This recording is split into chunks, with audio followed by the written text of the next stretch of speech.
Assalamualaikum warahmatullahi wabarakatuh. Selamat malam, selamat datang dan selamat bergabung di acara webinar Arsitektur Biofilik Adaptasi Hunian di Era Modern. Perkenalkan, nama saya Faradila Ramadhani Siketang yang akan memandu acara yang sangat luar biasa pada malam hari ini sampai selesai nanti. Dan sebelumnya perlu kami informasikan juga untuk para peserta bahwa untuk audio dan videonya mohon diposisikan untuk video dalam kondisi on dan audio dalam posisi off. Baik, sebelumnya kami ingin tahu terlebih dahulu untuk teman-teman atau para peserta yang telah hadir pada acara malam hari ini, boleh tahu dong ya, kalian dari daerah mana aja? Silakan teman-teman tulis nama daerah masing-masing di kolom komentar sebelah kanan pojok bawah. Terima kasih. Dan kemudian beberapa jam ke depan kita akan disuguhkan oleh segmen acara yang akan sangat penuh insight mengenai arsitektur biofilik dan bagaimana penerapannya di hunian era modern saat ini. Nah, sebelumnya saya akan menjelaskan sedikit tentang arsitektur biofilik sendiri dari beberapa literatur yang saya cari. Jadi dari literatur tersebut, arsitektur biofilik ini adalah desain yang menyediakan kesempatan bagi manusia untuk hidup dan bekerja pada tempat yang sehat, minim tingkat stres, serta menyediakan kehidupan yang sejahtera dengan cara mengintegrasikan desain dengan alam. Browning tahun 2017. Dan untuk lebih lengkapnya lagi, nanti akan dijelaskan dan dipaparkan oleh pemateri kita yang sangat luar biasa, yang alhamdulillah sudah bergabung bersama kita pada saat ini, yaitu Bapak Yusing selaku prinsipal arsitek dan pemateri pada malam hari ini. Selamat malam Bapak. Malam. Ya sebelumnya, wow, ramai sekali ya ternyata dari banyak daerah yang ya. hadir dari berbagai daerah. Iya Pak, selamat malam. Dan terima kasih atas kehadirannya juga Bapak Alpano Priandes selaku Kaprodi Arsitektur Teknik Arsitektur Universitas Riau Kepulauan, dan terima kasih atas kehadirannya Ibu Indri Astuti Maulana selaku Kaprodi Sekprodi Arsitektur Universitas Riau Kepulauan. Selamat malam Pak Yusing, salam kenal Pak, terima kasih Pak. Oh, salam kenal Pak. Terima kasih. Dan langsung saja sebelum acara kita mulai, marilah kita berdoa menurut agama dan kepercayaan kita masing-masing. Mudah-mudahan dari acara ini ilmu yang disampaikan nantinya bermanfaat bagi kita semua. Berdoa dimulai. Jangan lupa nasi harga pakai alarm.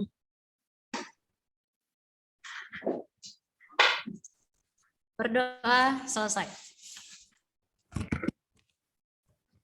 Maaf.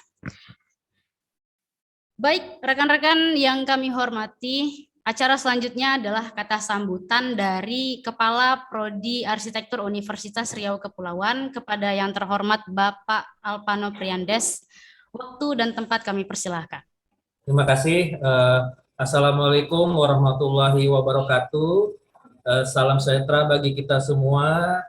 Salam, Om Swastiastu, Namo Buddhaya, salam kebajikan. Selamat malam Bapak Ibu hadirin sekalian yang saya hormati dan rekan-rekan mahasiswa yang saya cintai. Selamat malam Pak Yusing, terima kasih Pak. Malam. Untuk dapat berbagi ilmu dan pengalaman bersama kami khususnya di Kepulauan Riau Pak, di Batam, di mana kami adalah dari Universitas Riau Kepulauan, Prodi Arsitektur, di mana prodi kami fokus pada arsitektur di bidang arsitektur Melayu, kemaritiman, dan industri.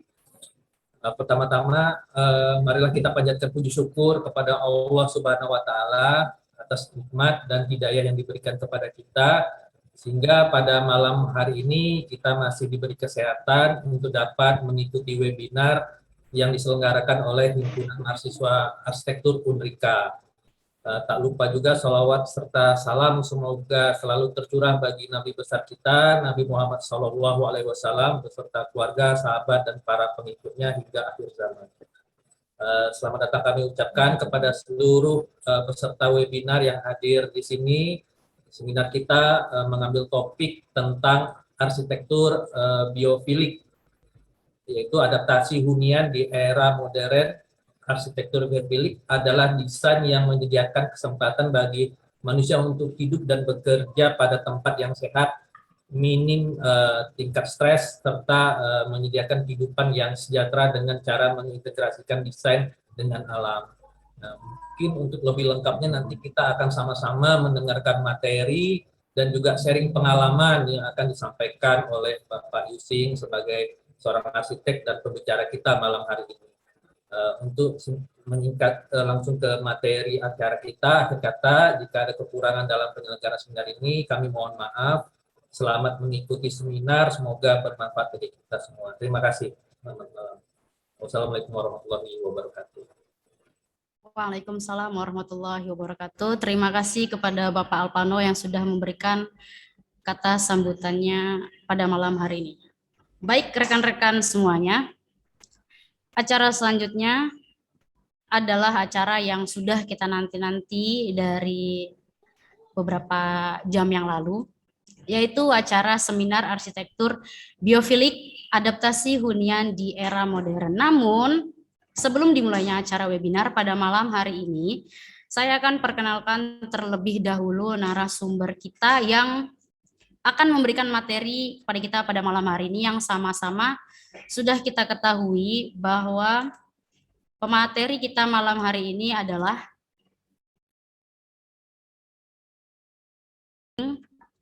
berikut biografi beliau. Ya, jadi pemateri kita pada malam hari ini adalah Bapak Yusing sebagai partisipal arsitek dan founder of Akanoma Studio.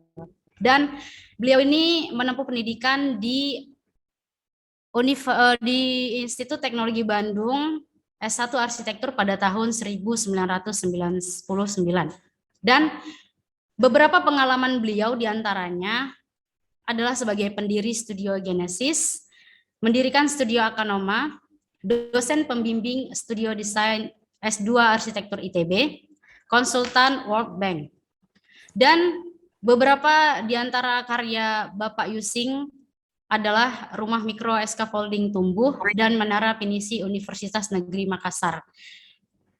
Adapun beberapa buku publikasi yang Bapak Yusing keluarkan, diantaranya adalah buku Mimpi Rumah Murah. Kemudian pada tahun 2011 ada kontributor tulisan di buku Sang Arsitek, Mengenang Kembali Arsitektur.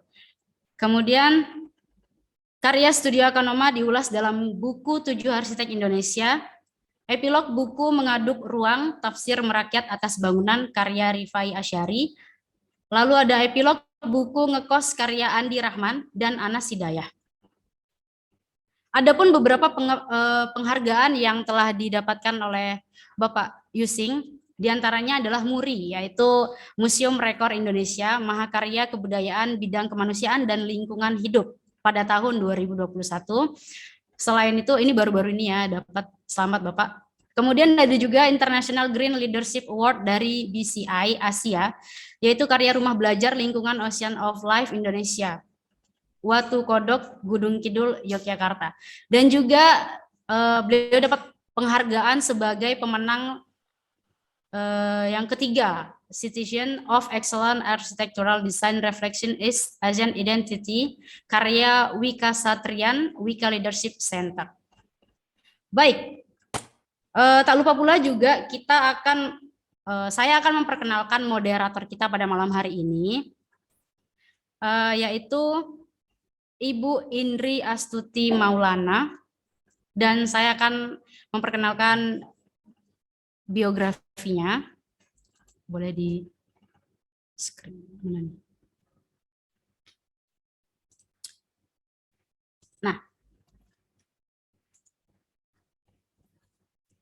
ini dia, Ibu Indri Astuti Maulana STMT, lahir di Padang pada tanggal 22 Agustus tahun 1996. Pendidikan S1 Arsitektur di Universitas Bung Hatta pada tahun 2014 sampai 2018. Dan beliau melanjutkan pendidikan S2 di Universitas Bung Hatta dengan prodi yang sama pada tahun 2018 sampai 2020. Adapun beberapa pengalaman yang telah didapat oleh Ibu Indri Astuti Maulana, diantaranya yang pertama asisten dosen prodi arsitektur Universitas Bung Hatta, kemudian komisaris PT Bangun Citra Inti Engineering, lalu dosen tetap prodi arsitektur Universitas Riau Kepulauan dan sekretaris prodi arsitektur Universitas Riau Kepulauan. Baik, untuk itu rekan-rekan semuanya, mari kita langsung sambut saja. Ini dia moderator kita, Ibu Indri Astuti Maulana. Kepada Ibu Indri, waktu dan tempat kami persilahkan. Silakan Ibu.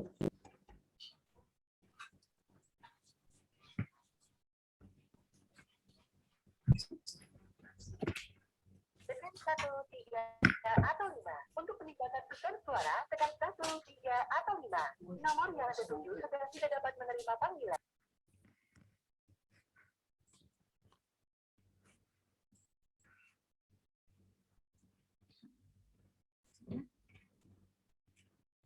Oke, baiklah. Suaranya udah kedengaran? Oke, baiklah. Terima kasih saya ucapkan kepada MC kita pada malam hari ini, yaitu Faradila Ramadanisi Ketang, yang telah memberikan kesempatan kepada saya untuk memoderatori webinar kita pada malam hari ini.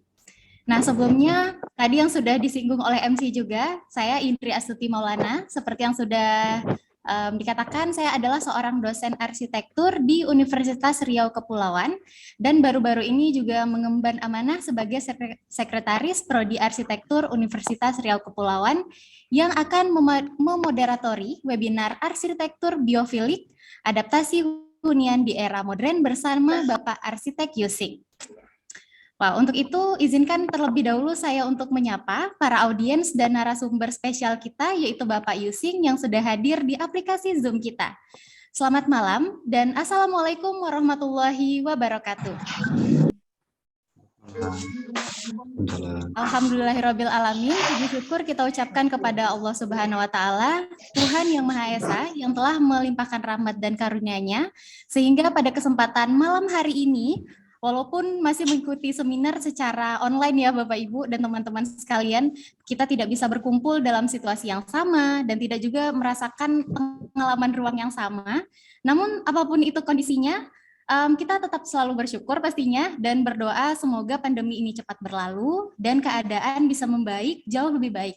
Jadi kalau ada seminar dengan tokoh arsitek terkenal seperti Pak Yusing salah satunya, nah kita bisa berkumpul di satu tempat yang sama. Karena online aja saya deg-degan apalagi nanti ketemu langsung gitu ya Bapak. Nah untuk itu marilah bersama-sama kita berdoa, tadi kita sudah berdoa dan alhamdulillah amin ya rabbal alamin. Mudah-mudahan acara kita pada malam hari ini berjalan dengan lancar, lalu ilmu yang ditularkan oleh Bapak Yusing bisa kita serap semaksimal mungkin. Nah, para hadirin sekalian, kita sudah masuk nih pada acara inti pada malam hari ini, yaitu webinar bersama salah satu arsitek kenamaan di Indonesia, yang pastinya semua sudah sangat tidak sabar ya gitu, pengen dengar materi apa yang akan disampaikan oleh beliau.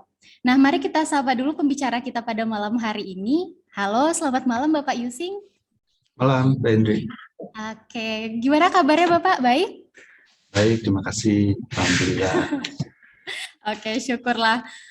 Saya sangat senang sekali bisa berkomunikasi langsung dengan Bapak walaupun secara online. Karena di sini ternyata banyak sekali Bapak fansnya. Bahkan ada 500 orang lebih yang ikut di webinar kita pada malam hari ini. Ya, Oke. mudah-mudahan Kalau begitu bermanfaat. Bapak izinkan terlebih dahulu. Iya Pak. Kalau begitu izinkan terlebih dahulu saya untuk menyampaikan sedikit lagi biografi singkat Bapak, yaitu tentang sejarah Akanoma, lalu bisa menjadi inspirasi juga untuk teman-teman yang masih kuliah sekarang di Prodi Arsitektur. Oke, Bapak Yusing adalah seorang arsitek yang identik disebut dengan arsitek ramah lingkungan. Merupakan lulusan arsitektur ITB dengan masa studi dari tahun 1994 sampai 1999. Mengawali karir dengan membuka studio desain bersama rekan sejawat beliau, yaitu dengan nama Studio Desain Genesis di tahun 1999, dengan proyek pertamanya yaitu Sayembara Desain Gereja. Nah, pada masa Genesis ini, ciri khas desain yang diusung adalah pengolahan bentuk geometri yang sangat kuat. Namun, seiring berjalannya waktu, Genesis berganti nama menjadi Akanoma, seperti yang kita kenal pada saat sekarang ini. Sudah berdiri sendiri dengan prinsipalnya langsung, yaitu Bapak Yusing, yang hadir menjadi pemateri kita pada malam hari ini.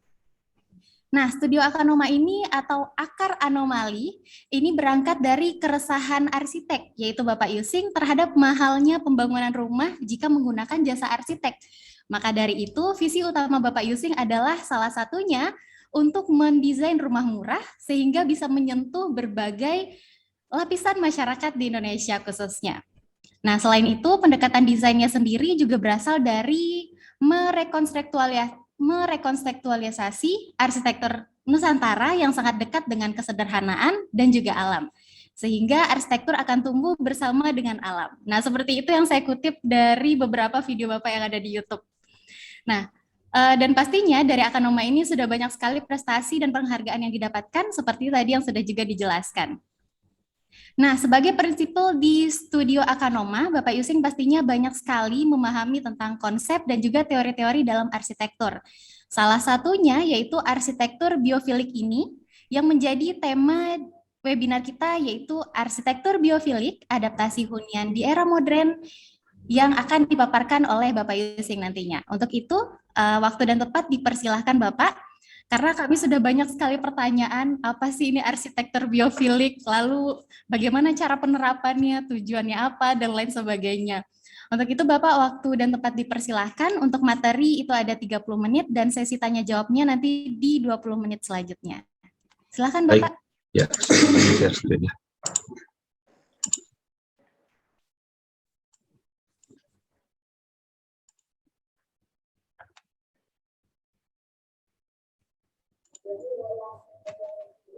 Ya, selamat malam teman-teman semua.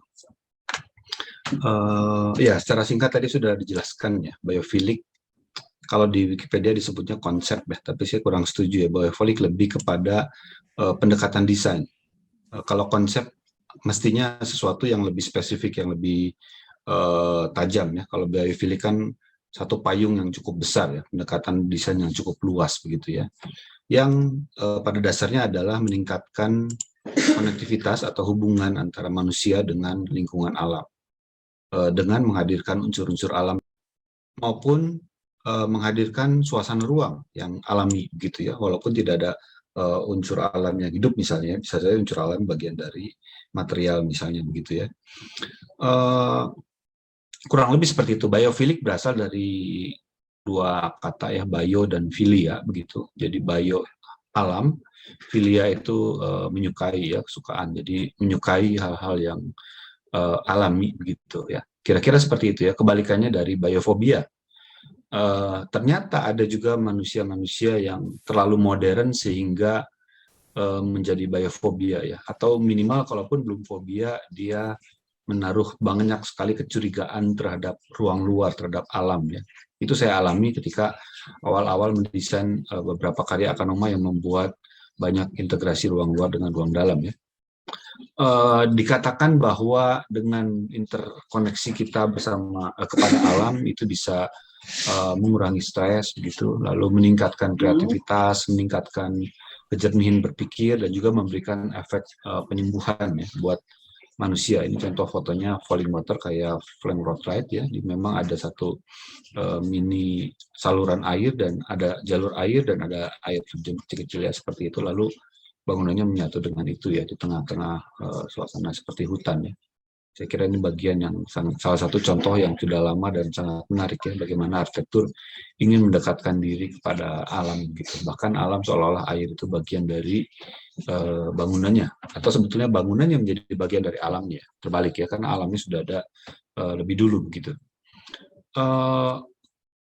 Akhir-akhir ini karena manusia yang terlalu hidup di dalam ruang tertutup, di dalam kotak ya, apalagi dalam konteks pandemi seperti ini, kita menyadari betapa dulu maupun sekarang kita terbiasa hidup di dalam ruang ya. Misalnya pagi-pagi dari rumah kita pergi ke sekolah, ke kampus atau ke tempat kerja, kita naik kendaraan di dalam mobil misalnya, atau di dalam angkutan umum, ataupun ya di dalam helm gitu ya, muka kita tertutup helm. Di dalam ruang. Begitu sampai kantor, kita sampai kampus, masuk lagi ke interior, ke indoor, ruang dalam gitu ya. Yang ruangannya benar-benar steril dari unsur-unsur ruang luar gitu ya. Kemudian nanti kita akan beraktivitas, misalnya liburan, kita pergi ke mall, pergi ke toko, belanja dan sebagainya. Sangat banyak interaksi kita di dalam ruang. Jadi secara tidak langsung kita sudah merasa teralienasi atau terasingkan, walaupun kita bisa melihat ada ruang luar di sana, tapi kita tidak mengenali ruang luar itu apa, dan ada siapa saja di sana, serangga itu apa dan bagaimana, begitu ya. Menikmati angin sudah kita hanya alami lewat kipas angin atau AC dan sebagainya, begitu ya. Nah, ilmu pengetahuan, ilmuwan begitu sudah menyebut-nyebut bahwa alam itu adalah bagian dari pengobatan sebetulnya. Bahkan dokter-dokter di Skotlandia sudah secara eksplisit memberikan resepnya, bukan saja sekarang resep obat kimia, tetapi juga resep alam kepada para pasien-pasiennya untuk mendekatkan diri kepada alam, bahkan membuat semacam ini ya, aktif. Contoh di kalender resep pengobatan alami ya, tentu beda kota, beda musim, akan beda lokasi ya. Bagaimana kita bisa menikmati alamnya ya, misalnya ini bulan Mei misalnya ya. Ya kita mendekatkan wajah kita kepada rumput misalnya gitu ya. Kita menanam pohon, pergi ke pusat biological record misalnya, lalu memilih survei untuk mengambil bagian dalam hal-hal yang berhubungan dengan alam gitu ya, dan seterusnya ya. Mencari tempat ruang luar di mana kamu merasa aman, merasa ada di sana, lalu merasa bersama-sama dengan alam selama 3 menit saja, dan sadari bagaimana apa yang kamu rasakan misalnya gitu ya. Hal-hal seperti itu saya kira sangat detail, banyak sekali hal yang sebetulnya bisa kita lakukan dalam kehidupan kita sehari-hari, tetapi ini sepertinya kita abaikan, kita anggap remeh, atau kita lupakan ya. Padahal ini contoh kalender, ini resep ya yang diberikan oleh dokter bagaimana kita bisa mendekatkan diri kepada alam, itu memberikan efek kepada tubuh kita secara langsung ya. Atau teman-teman mungkin bisa Google tentang grounding ya, bagaimana kita manusia kan mempunyai gelombang elektromagnetik ya di dalam tubuhnya ya. Dan ketika kita grounding atau menyentuhkan kaki kita secara telanjang kepada tanah gitu, atau kepada rumputan gitu, ada konektivitas dan kita menyadari konektivitas magnetik dengan tubuh kita, maka itu grounding kira-kira ya. Itu memberikan juga banyak efek kesehatan, misalnya orang yang susah tidur jadi bisa tidur dan sebagainya. Saya kira itu hal-hal yang penting bisa kita dapatkan dari alam kita. Tapi desain kota-kota kita memang sudah terlanjur menjauhkan kita dari itu ya. Karena itu muncullah biofilik ini supaya memberikan kesadaran lagi, menegaskan lagi bahwa kita membutuhkan alam sebetulnya dalam ruang sehari-hari. Karena itu kenapa tidak alam ini kita hadirkan di dalam ruang-ruang yang terdekat kita beraktivitas, di dalam kehidupan kita sehari-hari, di dalam tempat bekerja, tempat sekolah, di rumah, dan sebagainya. Supaya kita bisa melihat dan berkoneksi dengan unsur alam setiap saat, sepanjang hari. Kira-kira seperti itu idenya ya. Misalnya kita sederhana, ini misalnya hanya menghadirkan material ya, material alami. Jadi tidak harus benda hidup misalnya, tanda kutip ya. Jadi bisa tanah, ada batu, ada kayu, ada bambu, ada daun. Itu bisa hadir di dalam ruang-ruang kita. Atau kita cukup mengintegrasikan suara alam, suara angin, daun yang tertiup angin, gitu ya. Suara air mengalir, gitu. Suara mungkin ada kodok di sana, mungkin ada burung dan sebagainya. Unsur hijau tanaman juga sudah pasti ya, pepohonan, angin yang mengalir, cahaya dan bayangan alami, misalnya fauna, air, pola-pola alami dan sebagainya ya, secara singkat seperti itu. Nah, Akanoma sejak awal mendesain dari sejak Genesis memang berupaya untuk mengintegrasikan interior dengan eksterior. Kalau yang biasanya pada umumnya di atas ya, seperti diagram itu, interior terpisah dari eksterior. Nah, di diagram yang di bawah kita mencoba menghadirkan eksterior juga ke dalam interior. Ada integrasi. Semakin banyak integrasi dengan ruang luar dan unsur-unsur alam, maka kita semakin menikmati alam dalam kehidupan kita sehari-hari. Dan ternyata ini tidak mudah ya. Kita mulai banyak pertanyaan-pertanyaan dari klien yang menunjukkan dia tidak mengenali unsur-unsur alam yang biasa saja sebetulnya ya. Bagaimana dengan nyamuk, bagaimana dengan serangga, serangga itu apa yang menakutkan, bagaimana dengan ular, dan lain sebagainya. Pertanyaan-pertanyaan yang sebetulnya kalau kita sudah terbiasa terbuka, mungkin kita akan tahu jawabannya atau tidak semenyeramkan itu ya kira-kira ya. Ya, ini beberapa contoh secara singkat saja karena waktu yang terbatas. Kita pernah mendesain rumah di Pontianak, jadi mencoba mengintegrasikan hutan mini, saya sebutnya hutan mini ya, di sisa lahan, di belakang kaflingnya, sebagai pusat dari orientasi dari rumahnya. Jadi teman-teman nanti bisa melihat dalam setiap presentasi karya-karya kami bukan hanya fokusnya di biofilianya, tetapi ada unsur-unsur lainnya. Jadi biofilia salah satu saja pendekatan yang dihadirkan, tetapi sebetulnya ada pendekatan-pendekatan lain yang menjadi konsep dari masing-masing karya.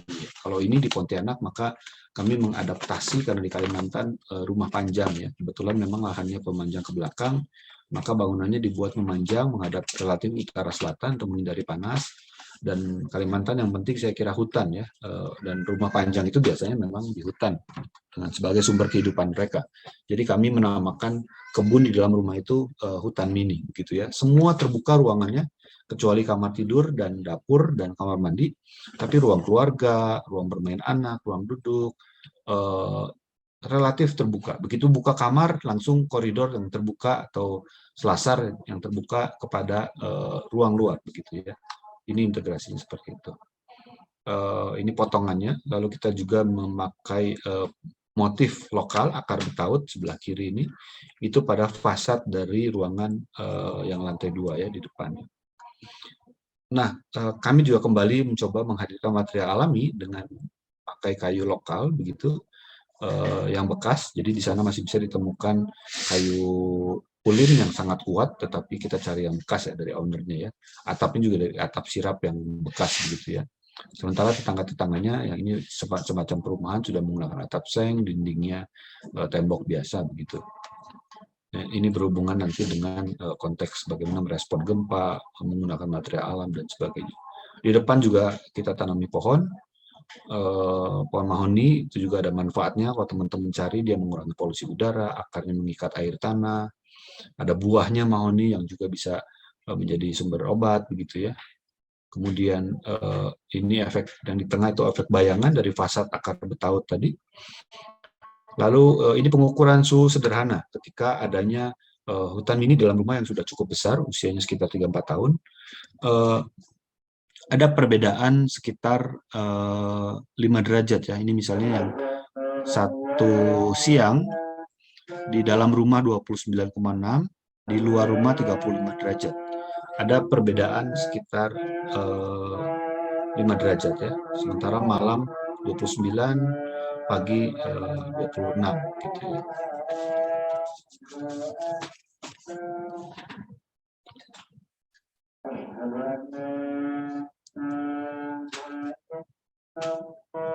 Sorry Mbak, siapa tadi moderatornya, ini masuk nggak ya suara azan, apa kita tunggu dulu?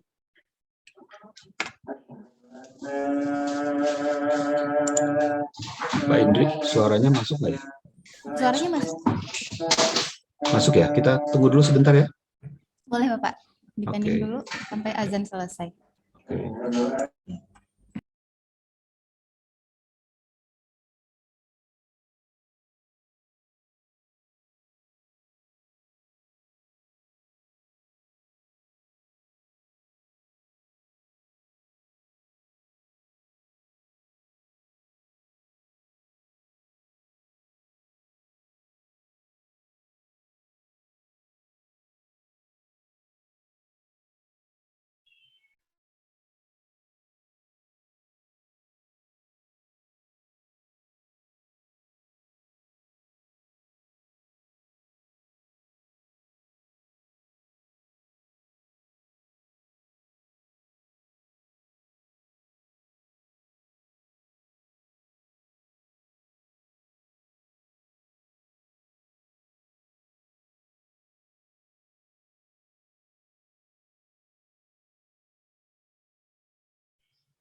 Maaf, Pak Yusing, nggak ada suaranya.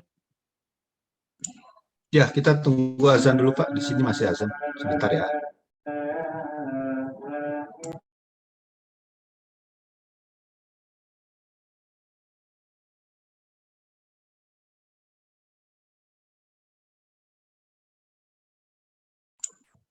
Oke, kita lanjutkan ya. Pesannya di sini udah selesai.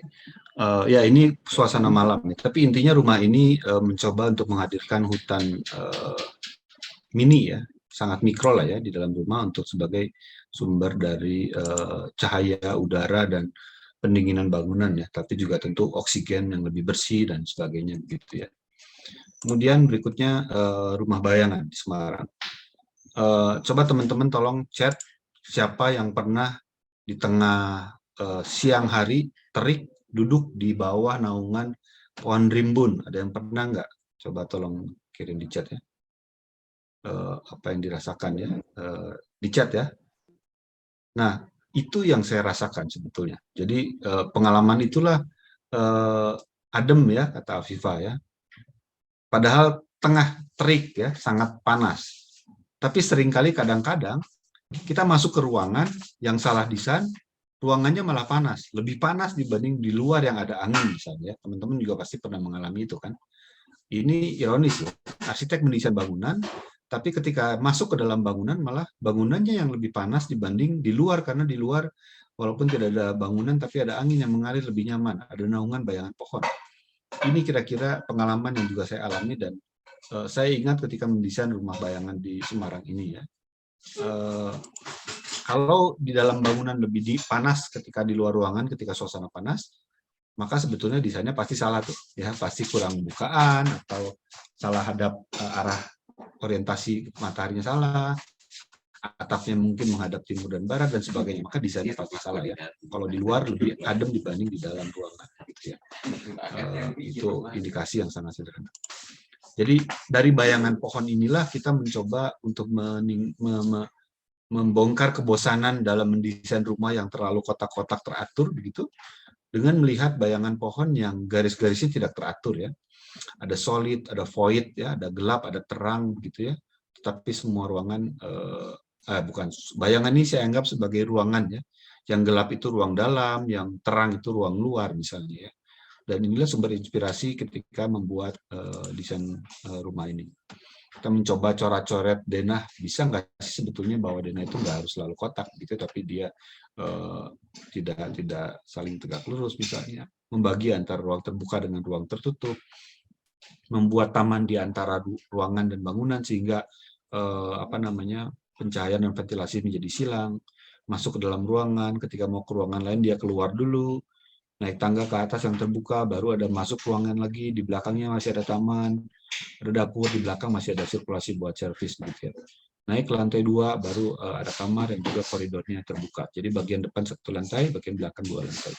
Karena idenya dari bayangan pohon, maka strukturnya juga bagian depan menggunakan kayu bekas, pakai kayu dolken bekas gitu, lalu dibuat semacam ranting-ranting strukturnya sehingga strukturnya menjadi pengaku semacam 3 dimensi ya, tidak hanya struktur 2 dimensi portal, balok, dan kolom, tetapi dia sekur-sekurnya itu membuat semacam rangka ruang sederhana lah ya, seperti ranting-ranting pohon gitu ya. Begitu juga pada fasadnya ya. Karena ini anggarannya dihemat waktu itu, jadi banyak fasad yang tidak membuat jendela, tetapi cukup lubang angin seperti yang di atas ini, pakai kawat begitu ditutup, ada kaca-kaca bekas begitu ya. Ini dindingnya sebagian dari papan bekas, dari triplex bekas, kacanya juga bekas dan sebagainya untuk menghemat ya. Ini lantainya juga dari ubin PC yang bekas begitu. Ada jarak antara dinding dengan lantai supaya lebih rapi. Lalu bangunan sebelah kanan juga tidak menempel dengan tetangga.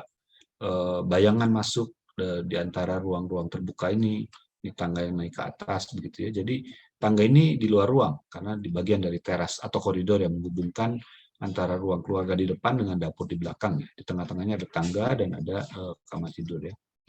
Di lantai 2 mau ke kamar mandi juga melewati jembatan. Kadang-kadang kalau hujan angin besar mungkin kena seger-seger, kena hujan sedikit gitu ya. Tetapi tidak terlalu banyak tentunya karena ada atapnya di situ ya. Bagaimana sebelah kanan interkoneksi hubungan antara ruang luar dengan ruang dalam yang kita bisa nikmati juga dari dalam ya. Dan dari atas terlihat betapa rumah ini dengan lahan yang sempit hanya sekitar lebar 6 meter, tetapi kelihatan kebunnya juga hampir sama luas dengan ruang tertutupnya, interiornya ya. Dan kita bisa menikmati ruang luar seperti di sumur yang kita fungsikan kembali, ada teras di sana tempat nongkrong-nongkrong gitu ya. Dan pepohonan bambu itu yang menjaga air tanah supaya sumurnya tidak kering dan sebagainya. Jadi alam bagian yang kita nikmati. Rumah itu bukan hanya ruang dalam, tetapi bagian dari ruang luar juga bagian dari rumah kita yang bisa kita nikmati gitu ya. Kemudian adalah rumah di Kalideres di Jakarta Utara, Jakarta Barat kalau nggak salah, tapi mendekati utara. Lahannya lahan sudut. Pendekatannya ini sederhana karena lahan sudut kita lalu batasi dengan garis sempadan dua sisi, sisanya cuma tinggal sedikit tapi fungsi ruangnya cukup banyak.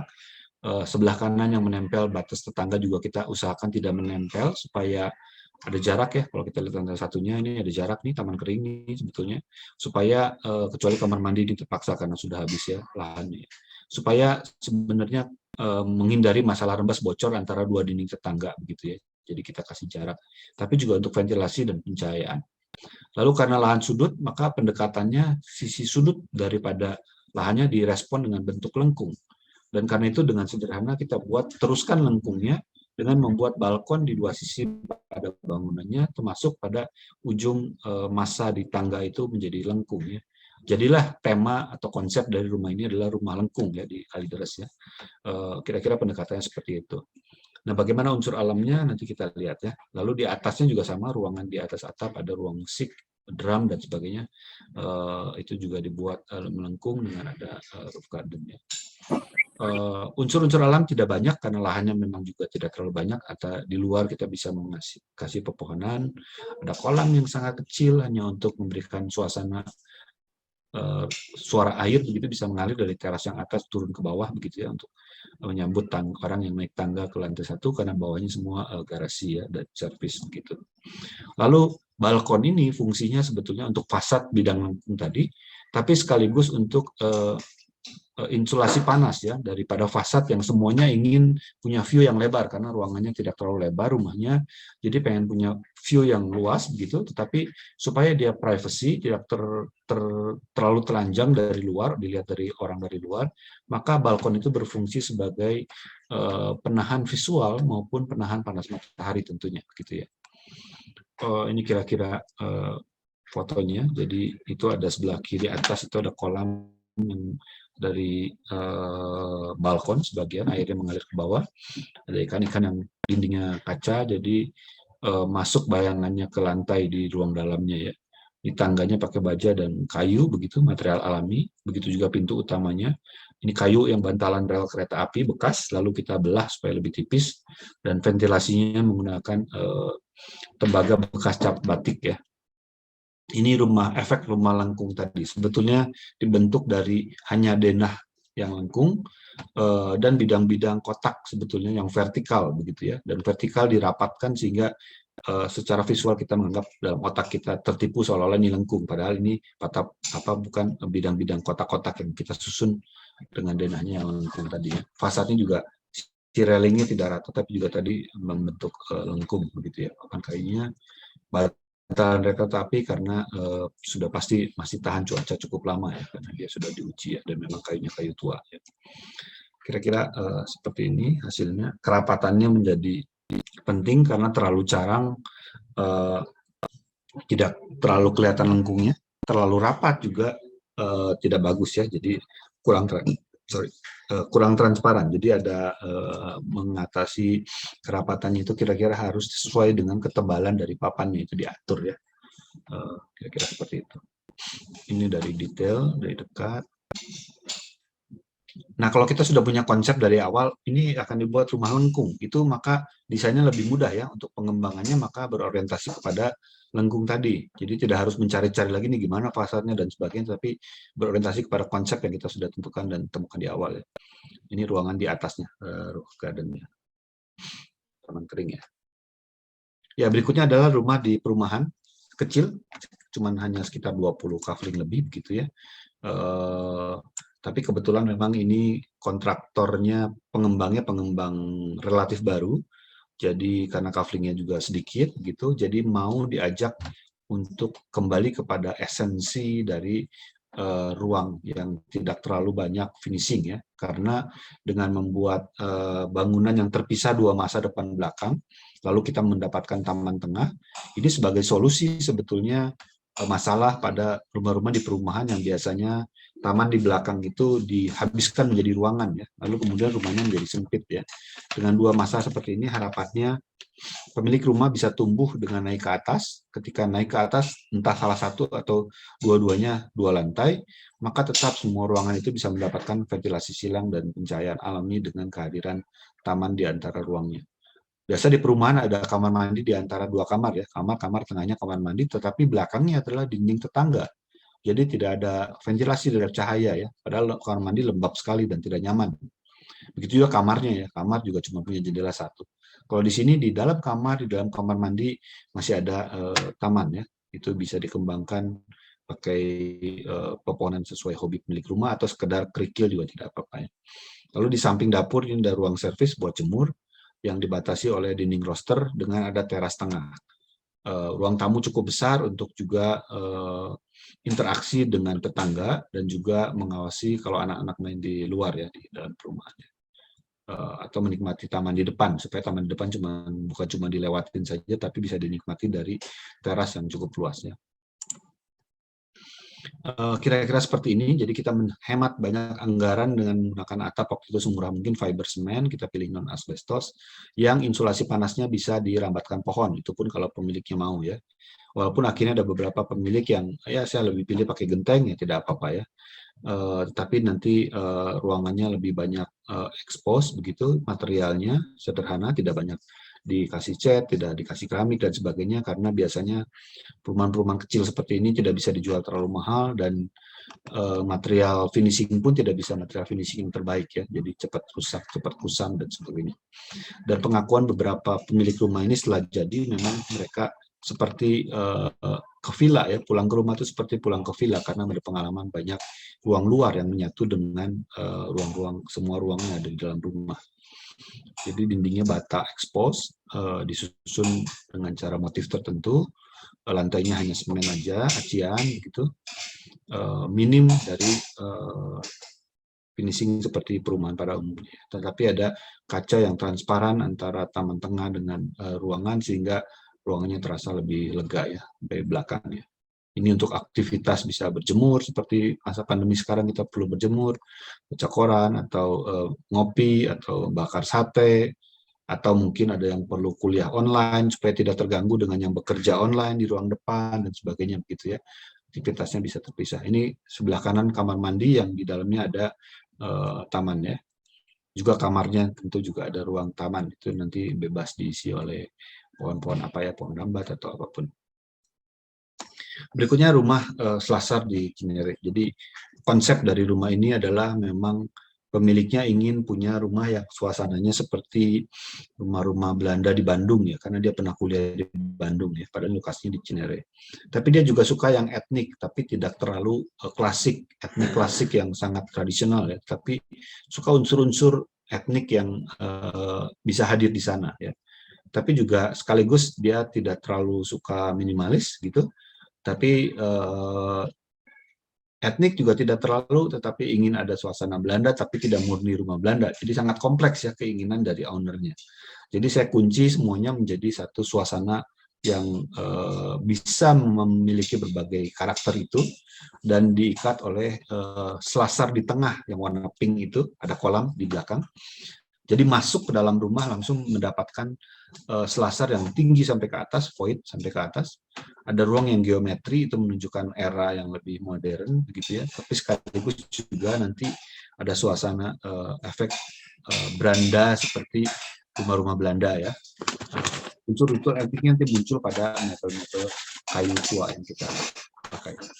Jadi unsur tropis daripada rumahnya dengan unsur modern dari bentuk-bentuk geometri digabungkan, nanti suasana ruangnya lebih menunjukkan suasana ruang yang sedikit etnik dan juga atau ada unsur tradisional dan juga sekaligus di depan ada image-image yang kita mengingat kepada rumah Belanda ya, walaupun ini bukan rumah Belanda ya.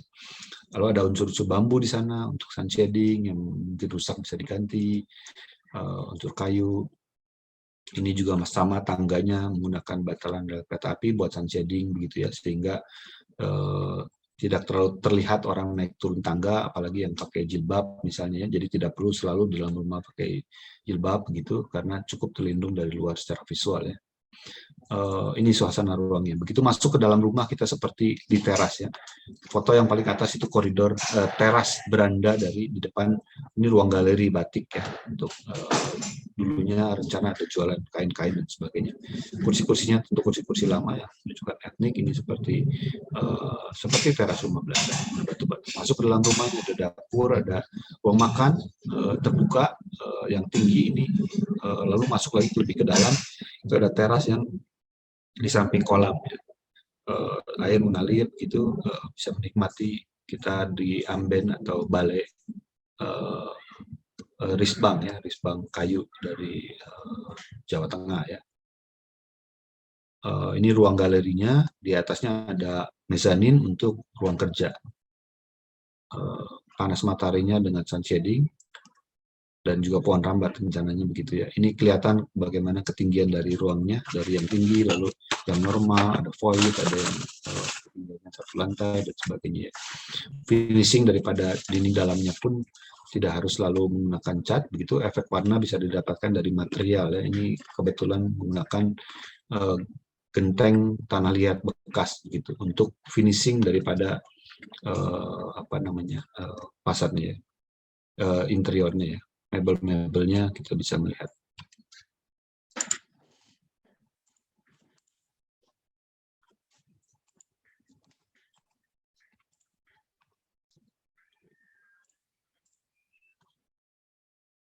Nah, makin sekarang kelihatan pohon rambatnya makin rimbun ya. Terlihat pepohonan di depan yang ditanam juga makin rimbun.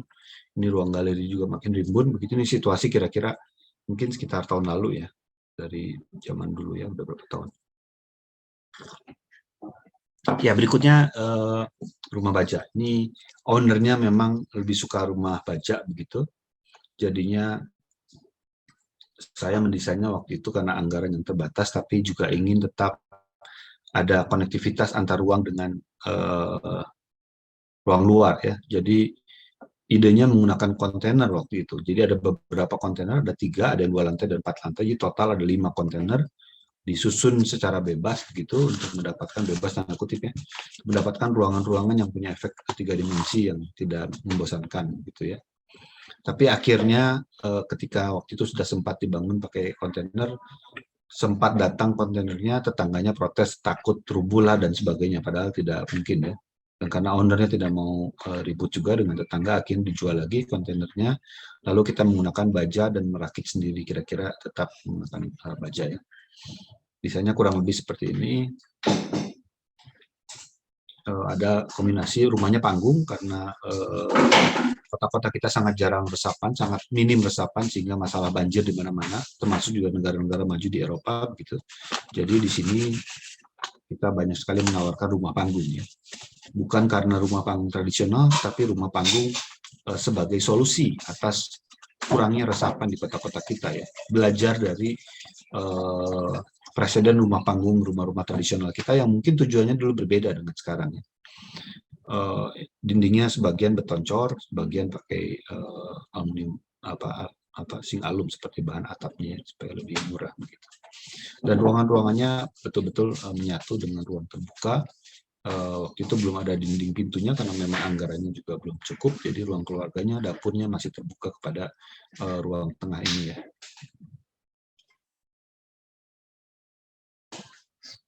Ini beberapa ruang dan interaksinya dengan ruang luar. Ada dak di sini di atas ruang dapur itu untuk aktivitas ruang luar, untuk melihat langit, untuk jemur, untuk menikmati suasana malam di luar misalnya, untuk barbeque dan sebagainya. Jadi ada aktivitas yang bisa membuat kita lebih leluasa yang mungkin jarang-jarang bisa kita dapatkan pada rumah standar biasa ya.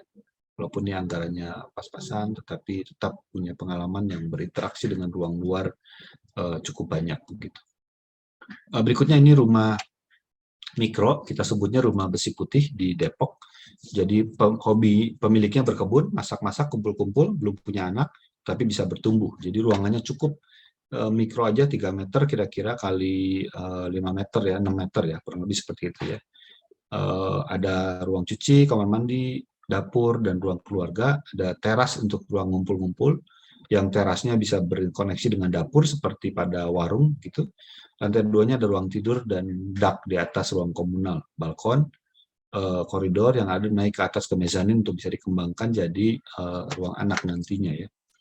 Suasananya seperti ini di permukiman dengan lahan yang tidak terlalu luas begitu.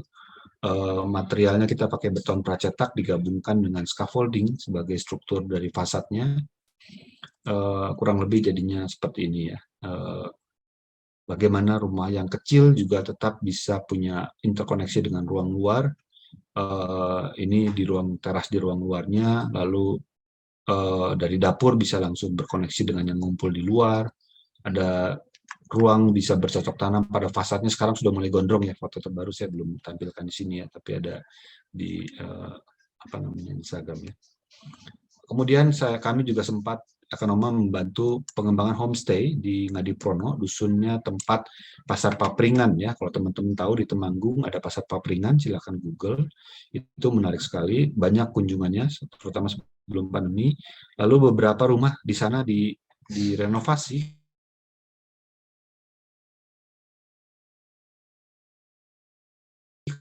Kamar dan juga kamar mandinya dibuatlah, desainnya sangat sederhana, menghadirkan batu, klosetnya jadi kloset duduk ya, supaya tamu bisa lebih leluasa begitu. Kamarnya juga bunk bed, kamar susun tingkat supaya bisa lebih leluasa. Dan ini salah satu rumah yang cukup besar, kebetulan penghuninya sudah tinggal sedikit, tapi rumahnya cukup besar.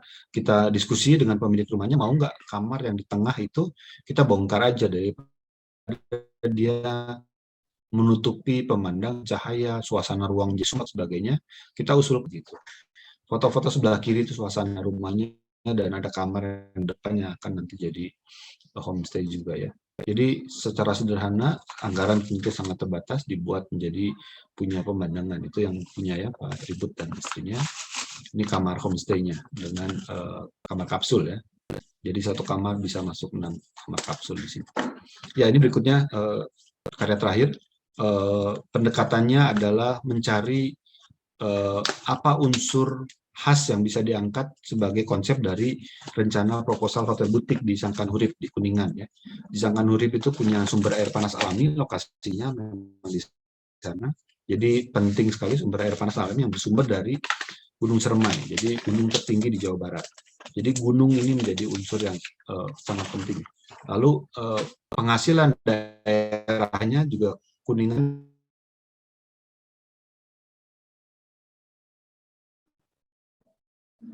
Halo. Mohon maaf, Bapak.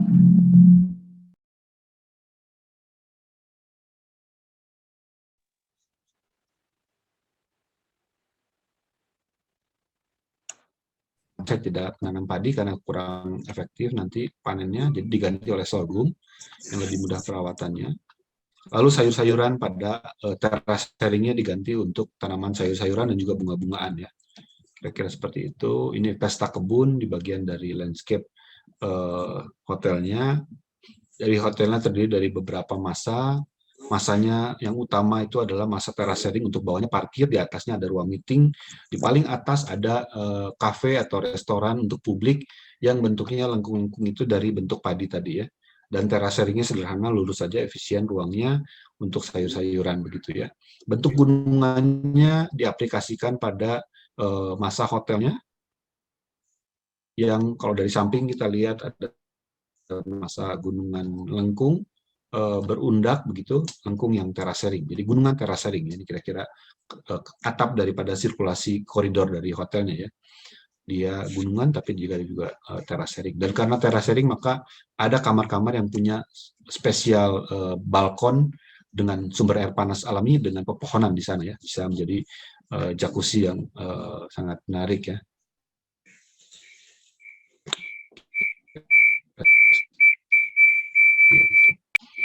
Ya, tentu akhirnya kita akan bertanya menentukan desain biofiliknya sekuat apa, seberapa enteng atau seberapa dalam dari desain pengembangannya ya. Atau juga kita harus memikirkan unsur perawatan, jangan memaksakan menghadirkan unsur pohon, tetapi sebetulnya owner atau bisnis yang dikembangkan pada bangunan ini tidak mampu merawatnya, misalnya sebelah kanan misalnya. Kalau tidak mampu dirawat, ini akan jadi jelek, semuanya kering dan itu akan gagal ya. Begitu kering, semua struktur-struktur kerambatan pohon ini menjadi fasad yang akan menetap dan menjadi jelek ya. Jangan-jangan malah inginnya mereduksi stres tapi menambah stres kalau gagal merawat ya. Jadi kita harus mengukur diri juga ketika ingin mendesain biofilik ini, mengukur diri, berdiskusi dengan owner seberapa mampu untuk merawat atau mengembangkan unsur-unsur alamnya seperti apa, baru memutuskan akan menggunakan unsur alam yang seperti apa. Misalnya ini ada satu tower tinggi, Stefano Boeri membuat vertical forest ya, konsepnya ya. Ini contoh yang menarik, betul-betul menggali bebatuan dari sandstone ya, jenis bebatuan di Saudi Arabia. Arsiteknya John Novel meniru dari Petra, bangunan sejarah heritage yang menggali bukit begitu ya. Ini juga dia membuat semacam villa dengan menggali pegunungan batu itu menjadi ruang-ruang dalam. Ini salah satu contoh bagaimana kedalaman penggalian makna akan alam itu jadi seperti manusia zaman dulu lagi ya, kembali ke gua begitu ya. Tapi tentu suasananya lebih modern, lebih menarik begitu. Atau ini contoh dinding background dari lobby hotel Shangri-La di Singapura ya, hampir 10 meter menggunakan batu-batu basalt stone 350 kilo, dan di sana ada pepohonan lumut-lumut dan berbagai jenis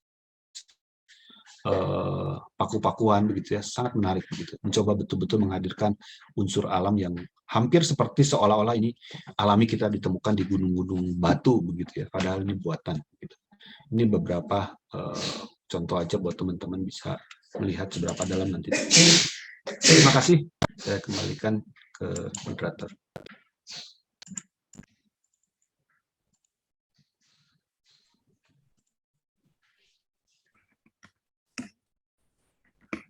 Oke, baiklah.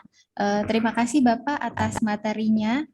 Nah, kita sudah banyak tahu ya tentang arsitektur biofilik, dan tadi juga ada penerapan-penerapannya yang sudah diterapkan langsung oleh Studio Akanoma yang prinsipalnya adalah Bapak Yusing. Nah, untuk itu Bapak, mungkin kita langsung masuk ke sesi tanya jawab, karena sudah banyak sekali pertanyaan yang ada di kolom chat. Mungkin saya bisa bacakan salah satunya dulu. Dari yang pertama, tadi ada yang nanya. Sebentar. Mana?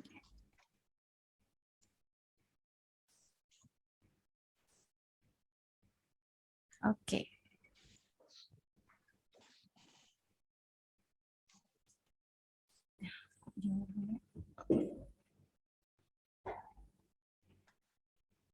Nah, ini dia. Yang pertanyaan pertama adalah dari Muhammad Arsyil dari Universitas Muhammadiyah Sinjai. Izin bertanya Bapak, bagaimana penyiasatan minimnya lahan di perkotaan dalam menerapkan konsep biofilik ini tadi? Terima kasih Bapak. Silakan Bapak. Oke. Bagaimana? Ya, punya banyak cara ya, jangan tergantung dengan lahan yang terbatas. Kalau kita belajar, teman-teman cari Muhammad tadi siapa ya, bisa melihat rumah-rumah Jepang modern yang kecil-kecil ya. Kadang dia hanya menyediakan satu sudut ruangan, dia menyimpan pot, pohonnya di dalam pot begitu, tapi ada cahaya yang masuk. Sederhana itu. Atau kalau memang anggarannya terbatas juga ya, cukup dengan material alam yang kita pakai untuk mebel furnitur di rumahnya misalnya. Ada meja kayu, kursi kayu, hal-hal seperti itu yang juga bisa membuat kita terkoneksi dengan alam walaupun tidak secara langsung begitu ya. Jadi banyak cara sih sebetulnya. Atau sekedar ada unsur air kecil ya. Sekarang kan suka ada yang jual semacam water feature kecil gitu, pakai pompa kecil, pompa akuarium, lalu airnya mengalir gitu ya, seperti semacam air terjun mini begitu ya. Kita taruh di meja kerja kita misalnya. Itu juga unsur alam. Jadi tidak harus merasa tidak bisa menghadirkan karena lahan yang terbatas. Tapi yang lebih penting lagi, sebisa mungkin desainnya jangan menghabiskan lahannya kalau bisa ya. Supaya tetap ada unsur alam, walaupun misalnya cuma 1-2 meter persegi, kalau memang lahannya sekecil itu, tetap kita bisa menghadirkan suasana ruang luar di dalam bangunan kita. Atau kalau habis betul-betul tidak mungkin lagi, ya sudah di atap misalnya. Atapnya kita hadirkan unsur alam dengan cara membuat atap dek atau atapnya dirambatkan pohon misalnya, sehingga rambatan pohonnya juga bisa menjadi bagian dari fasad kita, misalnya seperti itu ya.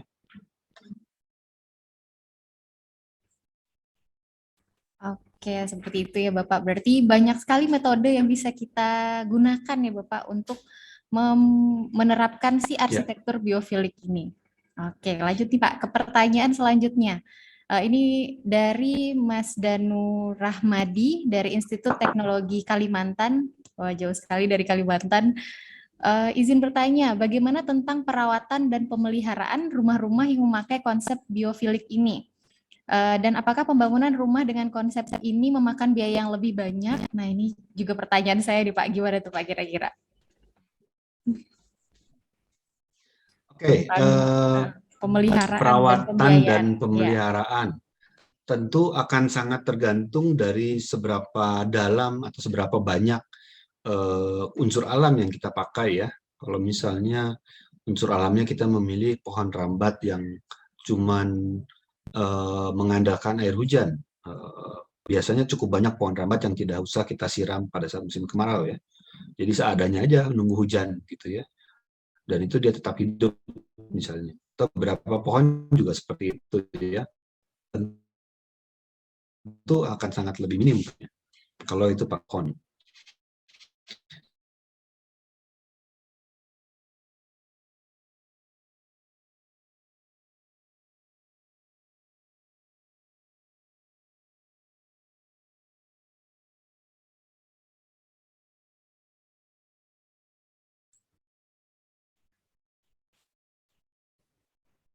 Halo, mohon maaf, ada gangguan jaringan. Punya balkon yang untuk menanami pohon, itu maka akan lebih mahal karena beban lebih tinggi untuk sistem pengairannya, perawatan tanamannya, dan sebagainya. Itu akan menjadi lebih mahal. Kalau rumah pakai bambu, misalnya bambu yang sudah diawetkan dengan desain yang baik, tentu juga bisa awet begitu. Dengan desain yang sederhana, maka bisa lebih murah dibanding rumah beton, misalnya ya. Tapi kalau desain bambu dengan desain yang kompleks, meliuk-liuk, jangan-jangan lebih mahal juga dari beton. Jadi sangat tergantung kepada desainnya, saya kira. Oke, jadi banyak sekali ya Pak pilihannya. Mau kita menerapkan unsur alamnya yang bagian mana dulu nih? Bisa disesuaikan dengan budget juga ya Pak? Betul, betul. Oke, untuk pertanyaan selanjutnya, ini berkaitan tentang material yang digunakan. Itu adalah bambu dari Mas Rifki. Nah, Mas Rifki bertanya nih Pak, bagaimana pemilihan bambu yang digunakan sebagai secondary skin itu? Apakah bambu yang khusus yang harus tahan cuaca yang ekstrim gitu Pak? Bagaimana? Ya, sebaiknya jangan pakai. Jangan pakai bambu sebaiknya untuk secondary skin. Jadi yang saya tadi pakai di rumah teras Lasar itu memang sudah diberikan info kepada pemilik rumahnya suatu saat bambu itu akan lapuk kalau dihujankan ya. Itu kelemahannya bambu. Jadi memang kalau kena air dia akan lapuk. Tapi kalau nggak kena air, dia sudah diawetkan bambunya, artinya tidak dimakan kumbang, akan tahan puluhan tahun begitu ya. Jadi tergantung kita menggunakan desainnya seperti apa. Jadi kalaupun misalnya saya di studio masih membuat kanopi naungan teras gitu, rumah bambu, kanopinya saya pakai bambu yang bolak-balik ya. Saya pilih itu karena kami juga menanam bambu di studio kami. Jadi kalau dia rusak 5-6 tahun atau lebih, kita punya cadangan material sendiri, tidak usah beli begitu. Daripada kita memasang rumah bambu yang sudah organik menggunakan kaca atau menggunakan polikarbonat yang terlalu bentuknya tidak fleksibel ya, kurang sinkron misalnya, kurang harmonis begitu ya. Jadi kira-kira seperti itu. Tapi intinya bambunya sebaiknya sudah diawetkan, artinya kandungan manis di dalam bambunya sudah dihilangkan, baik direndam dengan air berlumpur atau vertikal dimasukkan cairan kimia borak borik asid ya, supaya manisnya hilang, masuk ke pori-porinya dan tidak dimakan oleh kumbang. Itu penting juga karena tidak hanya air, musuhnya adalah juga kumbang ya. Iya. Oke, baiklah itu tadi jawaban untuk material kayu, material bambu yang digunakan. Kalau Bapak sendiri ya Pak, saya lihat di studionya kan bambu tuh ya Pak. Berarti Bapak udah menyediakan sendiri materialnya ketika Tuh, nanti walaupun ada nggak cukup untuk kerusakan. semua ya. Iya, iya. Untuk yang minor-minor aja masih bisa. Oke. Oke, Bapak. Selanjutnya ini pertanyaan dari Hiskia. Selamat malam Bapak. Dari Hiskia Evander dari Universitas Palangkaraya. Bertanya bagaimana peran arsitektur biofilik terhadap kondisi kita sekarang yang sedang mengalami pandemi COVID-19. Nah, seperti itu Bapak. Ya, biofilik yang penting saya kira juga berbicara tentang cahaya matahari ya. Iya. Tentang ventilasi angin ya, ventilasi silang. Saya kira itu dua unsur yang paling utama dalam kita menghadapi pandemi ini ya, ventilasi dan cahaya matahari. Jadi mestinya tidak ada masalah selama desain kita memang tidak melupakan standar-standar seperti itu ya.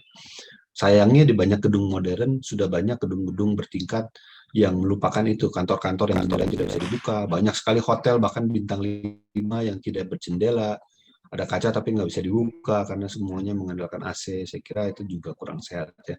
Jadi secara sederhana saya kira biofilik sangat membantu nih dalam konteks COVID seperti ini. Pandemi. Ya. Oke. Berarti sangat bisa diterapkan juga ya Bapak, apalagi kita Betul. memaksimalkan sekali unsur si matahari. Ya, termasuk unsur alam membuat kita Iya. terbantu dengan kebosanan terlalu banyak di dalam rumah ya. Iya, Kalau benar ada unsur sekali alam Bapak. membantulah tidak terlalu boring ruangannya. Iya, jadi kalau kata anak sekarang itu Pak, healingnya bisa di dalam rumah aja. Iya, betul. Oke.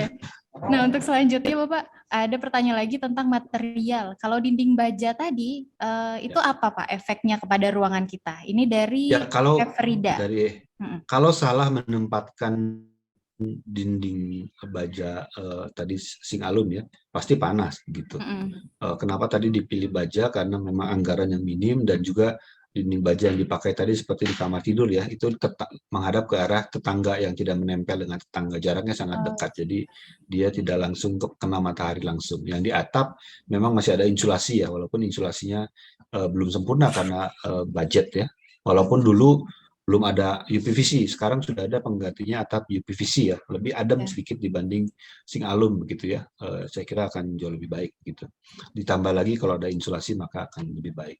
Jadi harus pintar-pintar bagaimana menggunakan material itu dalam konteks termasuk atap ya, atap baja, atap seng juga ya, itu juga masalah panas juga kita harus tanggulangi, menghadapnya kemana, apakah atap itu bisa dirampatkan pohon, atau dinding bajanya dirampatkan pohon, kasih wire mesh di depan, atau di depan dinding baja itu ada pohon rimbun, misalnya, itu juga membantu insulasi. Oke, itu tadi jawabannya. Berarti juga harus kuat analisisnya juga ya Pak, jadi bagaimana penempatannya yang tepat di mana dan lain sebagainya. Nah ini pertanyaannya, ada dua pertanyaan yang mungkin sama, ini tentang menghadirkan hutan mini tadi yang menyatu dengan interior, bagaimana nanti ketika hujan Pak, itu kan nanti meningkatkan kelembapan atau bahkan mungkin berpotensi untuk adanya genangan air yang kemudian menjadi masalah ekologi lainnya atau kesehatan, banyak nyamuk contohnya gitu Pak. Nah seperti apa itu Pak? Oke. Kalau genangan air saya kira itu masalah desain sanitasinya ya, bagaimana mengalirkan airnya ya, dan meresapkan airnya. Kalau tanahnya tidak bisa meresap karena terlalu banyak lempung misalnya, maka kemiringannya didesain supaya airnya bisa mengalir ya, sehingga tidak ada genangan begitu. Tentang nyamuk, dari beberapa analisa kami terhadap ruangan-ruangan yang cenderung terbuka, artinya relatif banyak terbuka, ventilasinya mengalir lancar, nyamuk itu relatif lebih sedikit begitu. Bahkan di rumah Pontianak tadi, dari pemilik maupun tamu-tamu yang hadir heran, kenapa kok di rumah Bapak yang terbuka lebih sedikit nyamuknya dibanding rumah saya yang tertutup gitu. Nah persoalannya nyamuk itu kalau sudah masuk ke dalam rumah yang tertutup, karena tetap ada lubang misalnya, buka jendela dan sebagainya, dia susah keluar. Ya kan? Oh iya betul. Karena susah keluar maka dia cari makan.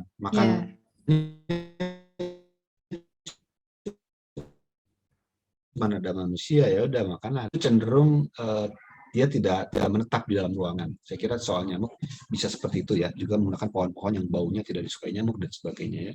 Tentang kelembaban betul, dengan banyaknya pohon mungkin perlu dipangkas ya, pohonnya jangan terlalu rimbun supaya kelembabannya berkurang, matahari masih bisa masuk begitu ya. Dan angin menjadi sangat penting saya kira ya, kehadiran angin juga memang persoalan kelembabannya agak susah kalau di Indonesia tanpa menggunakan AC itu kita sering mengalami kelembaban yang sangat tinggi ya di tropis ini ya, Khatulistiwa ya. Jadi persoalan kita kelembaban itu, sehingga angin menjadi penting saya kira bisa mengalir dengan lancar. Kita mendesain perbedaan tekanan udara dengan membuat satu kawasan relatif panas, satu kawasan relatif dingin ya. Atau ada lorong angin misalnya, desainnya ada lorong-lorong angin supaya angin bisa masuk dan ada menara angin dan sebagainya, itu bisa didesain supaya memaksa angin masuk. Kalaupun tidak ada angin sama sekali, artinya diam begitu, kita bisa desain dengan ada kipas angin plafon misalnya gitu ya, membantu ketika angin diam misalnya. Oke. Baiklah, itu tadi jawaban dari Bapak Yusing. Nah, kita langsung masuk aja ke pertanyaan selanjutnya, karena banyak sekali ini Bapak pertanyaannya. Semoga bisa terjawab semua. Karena siapa tahu juga ini ada mahasiswa-mahasiswa yang bertanya untuk studi stupanya mungkin. Nah, ada masalah seperti ini juga bisa kita pecahkan bersama-sama di sini. Nah, selanjutnya ini dari Aziz Hermawan. Bagaimana mensiasati desain yang menghadirkan taman di lahan terbatas dengan fungsi ruang yang baik? Nah, jadi ini berkaitan dengan fungsi ruangnya. Ini saya kira ada sama treatment ya sendiri dengan gitu. pertanyaan pertama sama kayaknya ya Mbak Idri. Jadi sudah terjawab kayaknya ya. Oke.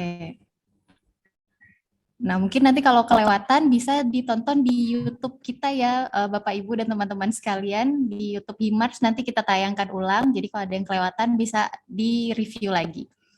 Nah, selanjutnya ini pertanyaan dari Rahel. Bagaimana?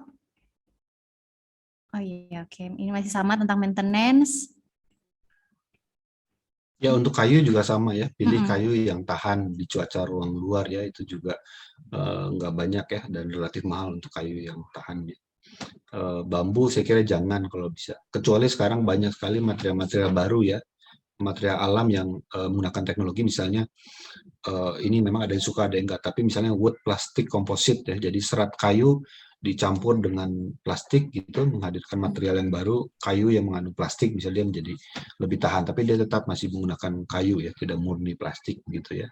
Ada juga misalnya bambu bisa dibuat seperti itu juga ya, wood bambu komposit gitu ya, dengan teknologi yang baru, atau teknologi yang lebih membuat kayu dan bambu punya kerapatan yang tinggi dengan cara di-press gitu, dengan tekanan tinggi, jadi pori-porinya relatif menutup, dia menjadi kayu yang lebih keras, dan bisa diawetkan anti rayap dan sebagainya, sehingga bisa kekuatannya sama seperti kayu-kayu yang tahan di ruang luar misalnya, bahkan lebih kuat dari kayu ulin yang belum terlalu tua begitu ya, bisa juga seperti itu. Jadi peran teknologi juga saya kira penting untuk itu ya.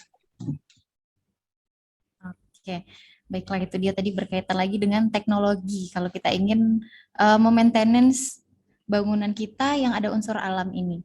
Nah, selanjutnya ini pertanyaan mengenai proses desain. Bagaimana Bapak menciptakan sebuah karya di dalamnya yang dan apa saja kriteria-kriteria yang wajib Bapak terapkan terhadap desain tersebut. Jadi ciri khas desainnya Bapak.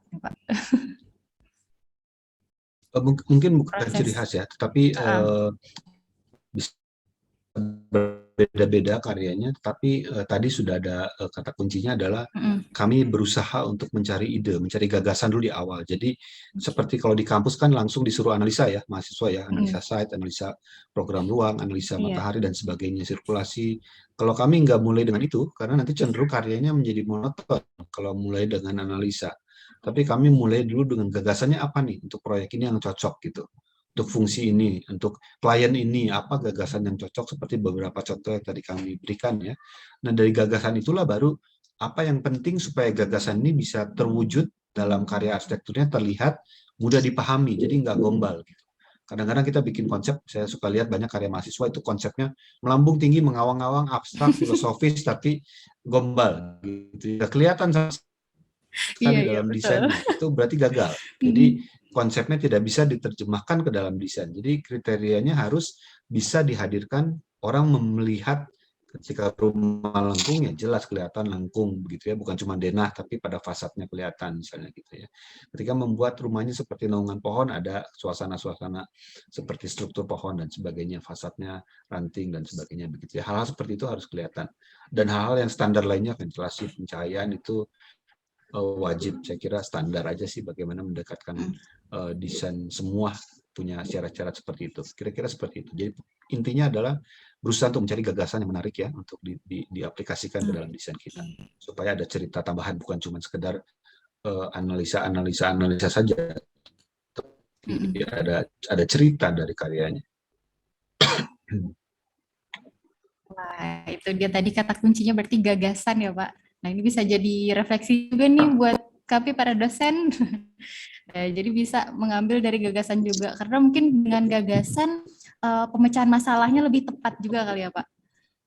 Iya, jadi Tergantung dengan punya kondisi yang berbeda-beda di setiap tempat. Punya arahan yang mudah dinilai apakah berhasil atau enggak ya. Tanpa itu kan jadinya debat kusir gitu. Kenapa kotak? Ya saya mau kotak gitu. Kenapa bulat? Ya keren aja gitu kan, debat kusir ya. Tapi kenapa bulat? Ada alasannya gitu yang bisa dijelaskan, maka itu akan menjadi lebih kuat ya, mudah untuk diterima. Iya. Jadi tidak hanya kuat di visualnya saja, tapi juga ada nyawa dari si gagasan itu sendiri ya Pak. Ya. Betul sekali ini.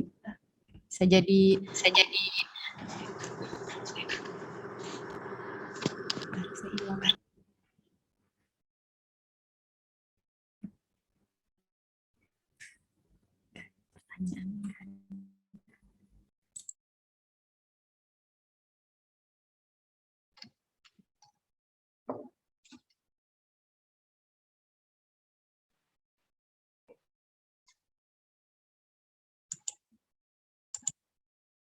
Oke, mungkin Mbak Indri ada masalah koneksi ya. Saya coba lanjutkan ya, sambil nunggu ya. Dari Pande Putu Dwi, seberapa persen bangunan tersebut dianggap telah menerapkan biofilik ya pada bangunan? Berapa banyak penerapan biofiliknya dengan bahan alami atau seperti apa? Ya saya kira jangan terlalu bergantung kepada berapa persen ya, tetapi lebih kepada seberapa sesuai karya ini ingin menampilkan material alami. Tentu berpengaruh kepada budget, berpengaruh kepada sumber material. Intinya seberapa dalam yang mau kita tampilkan kesukaan karya ini kepada unsur alam. Itu yang mau ditampilkan seberapa banyak. Tentu berbeda-beda ya. Bicara filia kan kecintaan kepada alam. Jadi seberapa bucin gitu kira-kira ya. Bucin juga kadang-kadang menyebalkan ya, terlalu lebay gitu ya. Jadi kita harus membatasi penggunaan alamnya sesuai dengan budget, sesuai dengan kemampuan perawatan dari kliennya. Itu kira-kira ya. Sambil nunggu nanti kalau Mbak Indri udah ada langsung aja ya. Silakan Mbak Indri. Oke.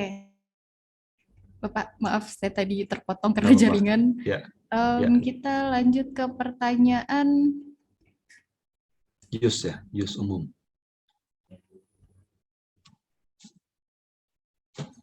Dan Fadilah, saya kira sama ya.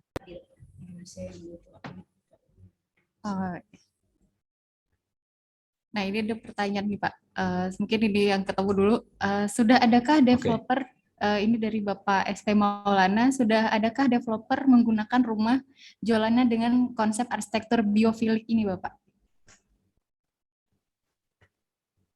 Jadi masuk ke dunia developer ya Pak. Saya bukan pengamat developer nih, jadinya kurang tahu ya. Tetapi kemungkinan ada sih ya yang menerapkan. Dan kemungkinan juga bisa ya Pak.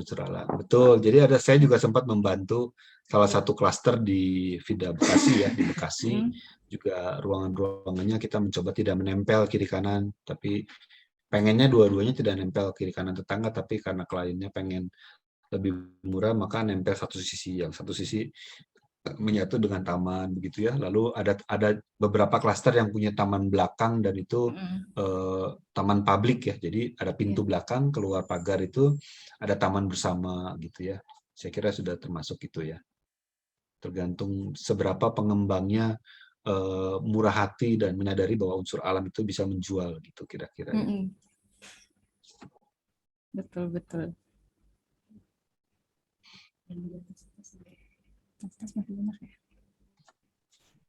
Oke, kita yang ada dulu aja ya. Nah, untuk selanjutnya Bapak itu tadi jawabannya mungkin bisa ya Pak. Ya bisa. Dan sudah ada juga yang Bapak tangani. Nah, untuk selanjutnya Pak, ini dari Bapak Yohanes Budi. Untuk tanaman peneduh sangat bagus dan membuat pada area tersebut menjadi sejuk. Pertanyaannya, jenis tanaman apa saja Pak yang bisa digunakan? Saya berpikir akar pohon tersebut akan merusak struktur bangunan tersebut atau bangunan di sekelilingnya. Ya, akar pohon ada yang tunggang, ya, jadi tidak serabut. Serabut pun tergantung jenis pohon. Ada serabutnya memang dia akan naik turun dari tanah, ya, jadi mengganggu perkerasan. Ada yang tidak begitu. Jadi memang kita perlu tanya lebih lanjut kepada orang yang lebih mengerti pohon. Saya kira itu penting juga ya, supaya jenis akar tanaman juga tidak sampai mengganggu pondasi atau dinding bangunan kita ya. Yang menarik mungkin Bapak siapa tadi? Pak Yohanes ya. Ya, Pak Yohanes, Bapak. Bisa mengamati pohon fikus-fikusan, beringin atau pohon bodi itu keluarga fikus ya. Pohon beringin atau pohon bodi itu seberapa besar pun pohon itu hampir selalu dia tidak merusak bangunan gitu. Di Thailand banyak sekali pohon bodi ya.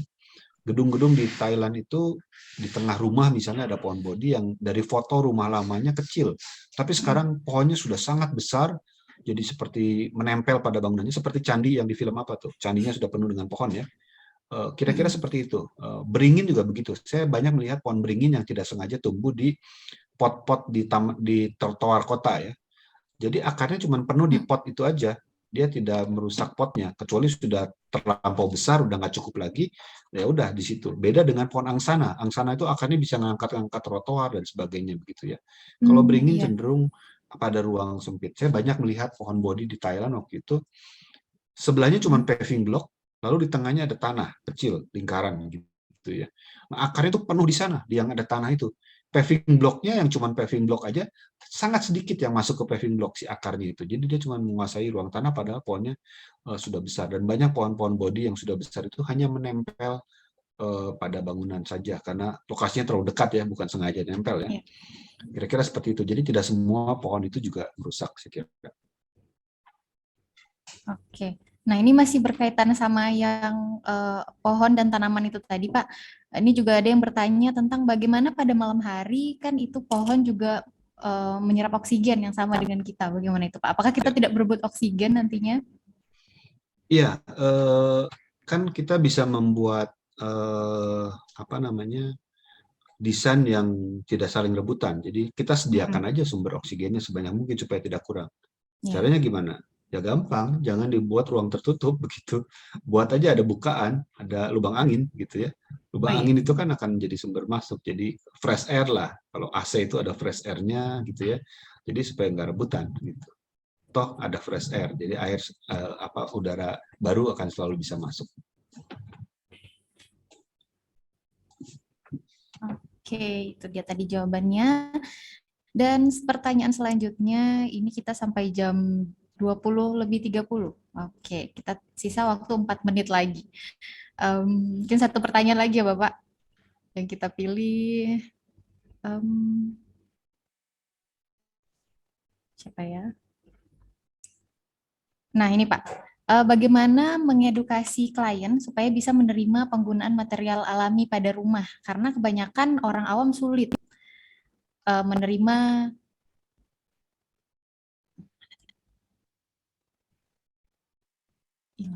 Nah, karena orang awam itu sangat sulit menerima penggunaan bahan alami seperti kayu atau bambu. Alasannya karena perawatan yang sulit. Jadi lebih ke bagaimana Pak Bapak mengedukasinya? Karena banyak sekali proyek Bapak dan sebagian besar itu unsurnya alam. Ya, jangan dipaksa. Jadi kalau ada orang nggak suka makan sayur harus dipaksa karena itu masalah kesehatan kalau nggak makan sayur ya. Tapi kalau dia nggak suka warna merah jangan dipaksa suruh pakai baju merah gitu. Jadi jangan dipaksa. Itu kan pilihan apalagi rumah personal ya. Kalau dia tidak yakin, tidak tidak betul-betul suka begitu, kayak orang juga ya, kalau pasangan kita atau gebetan kita nggak betul-betul yakin sama kita, jangan dipaksa Iya. menikah gitu ya. Iya, Nanti betul. sama-sama menderita gitu. Jadi memilih klien yang tepat dan yang memang mau gitu kurang Mm-mm. lebih. Jadi disesuaikan saja. Kecuali kita bisa bernegosiasi, berdiskusi, tidak memaksa tapi berdiskusi persuasif begitu, bahwa dengan menggunakan kayu yang real itu jauh lebih nyaman kita memegang kursi atau meja kita atau dinding kita dibanding kayu-kayuan, kayu bohongan misalnya kita imitasi begitu ya. Dan kayu yang real juga untuk mebel kita itu sampai kapanpun bisa di finishing ulang, bisa dirapihkan, dipakai lagi, dibanding misalnya cuman tempelan yang seolah-olah kayu lalu tempelannya lepas lalu menjadi jelek gitu misalnya. Harganya padahal nggak terlalu beda jauh. Nggak selalu material alam itu lebih mahal misalnya begitu ya. Jadi intinya jangan dipaksa.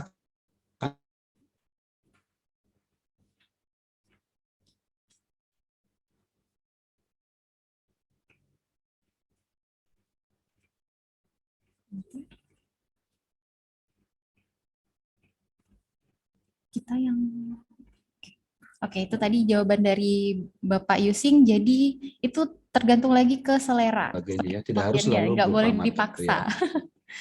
Heeh. Oke, baiklah Bapak. Nah, karena kita sudah di penghujung waktu dalam acara ini, dalam webinar kita pada malam hari ini, izinkan saya sedikit menyampaikan kesimpulan dan mohon maaf untuk teman-teman, Bapak, Ibu yang pertanyaannya tidak semua bisa dijawab langsung oleh Bapak Yusing, tapi saya tadi insya Allah sudah memilih beberapa pertanyaan yang kaitannya tuh ada kaitannya, saling berkaitan satu sama lain, dan mudah-mudahan sudah terjawab.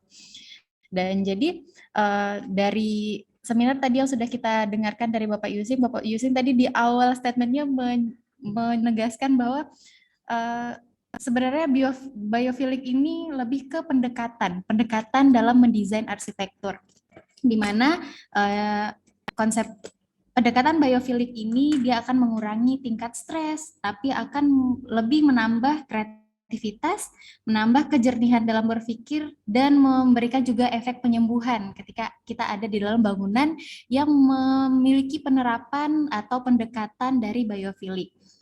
Nah, ini juga menjadi sebagai sebagai pemecah dari isu-isu manusia yang saat sekarang itu kita hanya berkungkung di dalam ruangan, lalu tidak berinteraksi langsung dengan alam. Nah, jadi makanya kita sering mencari liburan itu malah keluar mencari alam, padahal kita bisa menghadirkan alam itu sendiri di dalam rumah kita. Nah, itu dari saya. Nah, untuk mungkin saya juga bisa minta dari Bapak Yusing sendiri closing statement-nya tentang arsitektur biofilik ini, sehingga juga bisa menutup acara kita pada malam hari ini. Silakan Bapak. Ya, tadi ada salah satu pertanyaan, apakah alam yang membutuhkan manusia atau manusia yang membutuhkan alam gitu ya. Ada yang terlewatkan. Nah, anak saya jawab manusia yang membutuhkan alam, bukan alam yang membutuhkan manusia. Ya. Gitu ya. Karena kita dalam sejarahnya begitu ada manusia, alam kita semakin rusak, semakin panas daripada antropometri ya. Antropometris ya, terlalu bergantung kepada manusia karena arsitektur seolah ruang untuk manusia. Saya kira sekarang paradigma kita harus diubah bahwa kita hidup membutuhkan alam. Kita bagian dari alam sama dengan makhluk hidup lainnya, karena itu kita perlu mendesain bagaimana unsur-unsur ekosistem juga bisa hidup berdampingan dengan ruang-ruang hidup kita supaya lingkungan kita lebih nyaman dan saling menguntungkan, kira-kira begitu ya. Jangan sampai karena kita terlalu bergantung kepada manusia, kepada ruang untuk kita sendiri, seperti halnya desain arsitektur itu terlalu menilai karya-karya yang diberikan penghargaan itu hanya dari sudut pandang manusiawinya, tapi tidak memikirkan dampak lingkungannya, tidak memikirkan dampak sosial dan sebagainya, keseimbangan alam, sehingga kota-kota kita semakin rusak, bahkan oleh bangunan-bangunan yang sudah mendapatkan predikat green building dan sebagainya, tetap juga merusak bumi kita begitu. Jadi kita perlu lebih mawas diri, perlu lebih sadar diri bahwa manusia pada dasarnya saat ini secara umum itu jangan-jangan menjadi makhluk yang paling buas, yang paling merusak begitu ya. Karena itu kita harus mengurangi daya rusak kita dengan menghargai alam optimal mungkin dalam setiap kehidupan kita sehari-hari. Terima kasih. Oke, baiklah. Terima kasih Bapak Yusing untuk kesempatannya pada malam hari ini. Saya selaku moderator Indri Astuti Maulana, mohon maaf jika ada salah kata, dan terima kasih Bapak. Kalau gitu saya kembalikan lagi ke MC. Selamat malam.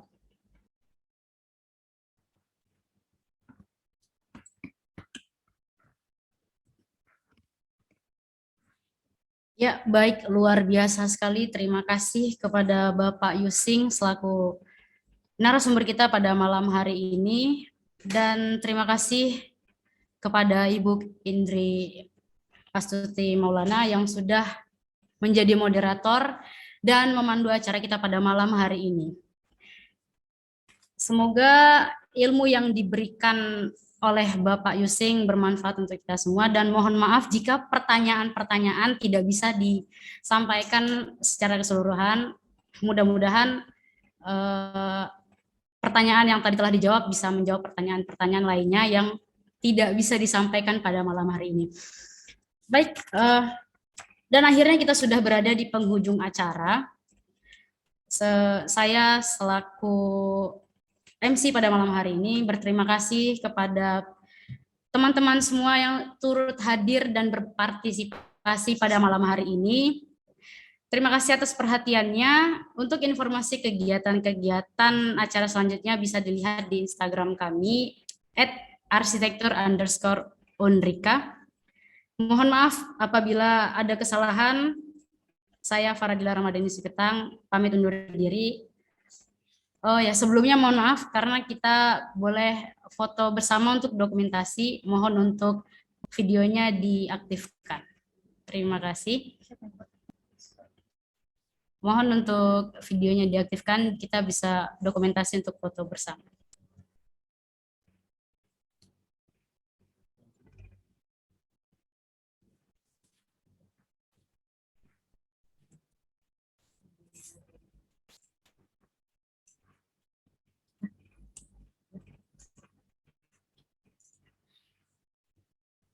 Oke, baik. Terima kasih. Sekali lagi saya sampaikan kepada Bapak Yusing selaku narasumber kita pada malam hari ini. Terima kasih atas perhatiannya. Saya Faradila Ramadhani Siketang, pamit undur diri. Jika ada kesalahan dan kekurangan, kehilafan dan gangguan jaringan pada malam hari ini, mohon maaf. Wabillahi taufiq wal hidayah. Wassalamualaikum warahmatullahi wabarakatuh. Waalaikumsalam warahmatullahi wabarakatuh. Waalaikumsalam warahmatullahi wabarakatuh. Malam. Terima kasih semua. Terima kasih Bapak. Ya, mohon maaf tidak Terima kasih, semua Pak. pertanyaan bisa dijawab ya. Presentasinya menarik, Pak. Terima kasih, Pak. Terima kasih. Yuk, sehat-sehat. Sampai ketemu lagi. Semoga bisa ke Batam, Pak. Ya, amin. Terima Ya, kasih. terima kasih. Ya. Pamit ya. Ya, Pak. Terima kasih, Pak. Ya, Pak. Terima kasih, Pak. Terima kasih Pak Yusing. Semoga bisa ketemu. Iya, mari. Terima kasih.